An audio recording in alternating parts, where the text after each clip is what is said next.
Hey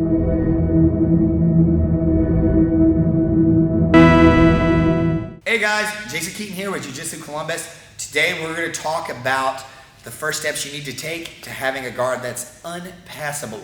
Okay, so if we're talking about that, we really always want to think about not just having a closed guard and locking our legs as tight as we can. If you want to have a really strong closed guard, just keep squeezing, things with your legs or whatever, that's good. But, you have to have active hips. So what we're going to learn is we're going to learn the first things about having active hips. So Mike's going to lay down for me, all right, and he's going to actually put his feet in between me and him, okay? Now what this means is that anytime we're on our back, we should be in guard, okay? We shouldn't let them get on top of us. But here, if his feet are here, he's good. And at Jiu-Jitsu Columbus, we're always thinking about, we do sport and I love it, but we're always thinking about a real fight, okay? So in a real fight situation where somebody can punch your face, the danger is that if I get to the side of him, he's going to get punched. So what he's going to do is he's going to keep his feet in between me and him. Now what he's going to start with is a rock. Okay, so he's starting with a rock here, and the reality is that he could kick me at my knees, make me move back, and do a standing base, right? But we're just going to start right here. That's a different video. So as we're moving here, he's circling and he's rocking. The hands are for steering.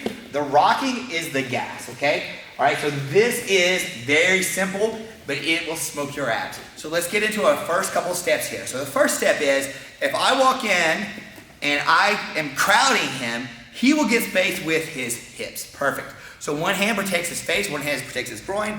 The reality is, of course, that I could not punch his face, but I could punch his groin, so that's why the hand's there just in case. And we get into what's called Vale Tudo guard later, so if I throw a big punch, he would drop his position, touch elbow to knee, and grab my arm, and slide down to control the wrist, okay? All right, and then hips back up until he gets both of them, all right? But all we're gonna do is I'm just gonna rock, and notice I'm moving in a good stance. I'm not just walking however I want. So when you and your partner are training this, you guys move just like so. All right, I walk in, feet on the hips. Now what's really important with this, guys, is that he's not reaching his legs out, okay? If his feet touch my hips, that is bad. He's waiting for me to come in to touch. And what's important is that you have to know about elbow-knee space, all right? So if he's dropping down here, that his elbows and knees, are always ready, getting close together, okay? So he wants to keep elbow-knee space. I want to take it. That's a big part of the game, right? Okay, so we're moving here. That's it. So the first little drill we're going to talk about is, going back to elbow-knee space, is if I take this elbow-knee space, he's going to let me pull his leg, right? And I know some people if you just have elbow-knee space, it's good. Well, guess what? Sometimes they're going to take it. So I'm going to move here. He's going to put his hands on my shin. He's going to put the foot over. He's going to lift his hip up again, just like we did. And I let go. That allows him to make space to bring the knee in. So we circle a little bit. He gets his feet in between me and him. I grab the foot across.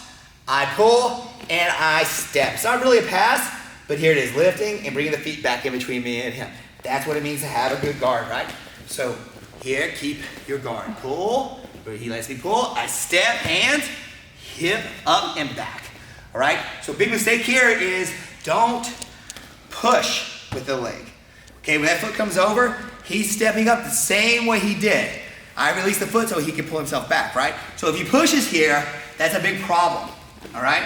And I know a lot of the modern people that do a lot of the side-to-side drilling, which we do a lot of that here. They say don't do that, just elbow knee space again, but guess what? You have to. Is it okay if I go here and I'm really crowding him? Can he put his foot on the ground? Yes, whatever you have to do to keep your guard, it's okay, all right? So if you want to do that version, you can do it too. So we rock, I grab.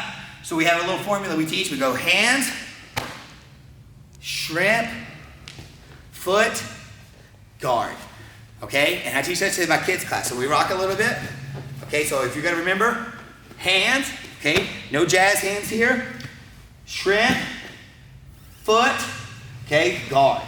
That's the only formulas you gotta have, all right? Now, we can also do our egg beater motion. So if he's laying on his back and he's getting his hips going, okay? This is very important in guard retention, believe it or not, because I'm gonna try to come in and control him, all right? And he needs to have the feet on the inside, okay? So we can circle here, okay? And I call this the blind school drill, although we never really did this at the School for the Blind. If you don't know about me, I'm legally blind, so that's a good reference there for you. Always have to mention that. All right, so I ask my students to close his eyes. All right, it looks a little bit like Chi Sao, and it can get a little goofy here. So we don't spend too much time doing it, but then we put this all in the drill, okay? So if he's down on his back, I'm gonna start circling. Okay, if I walk in, feet on the hips, hips up, come back.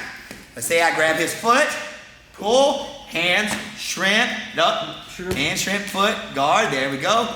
Okay, now if I come in, I can put my arms on the inside, he circles his feet on the inside, and then we do this a little bit, all right? And then we move around, okay? So there's a lot you can add into this. You can add sweeps, you can add other ways of stopping the pass, but this is a good base to start. Remember, the most important thing about having a good guard is keeping your feet in between you and your opponent and maintaining your own elbow-knee space. So guys, I hope you liked the video. If you like it, hit subscribe, okay? Follow us, and look for more content coming soon. All right, peace.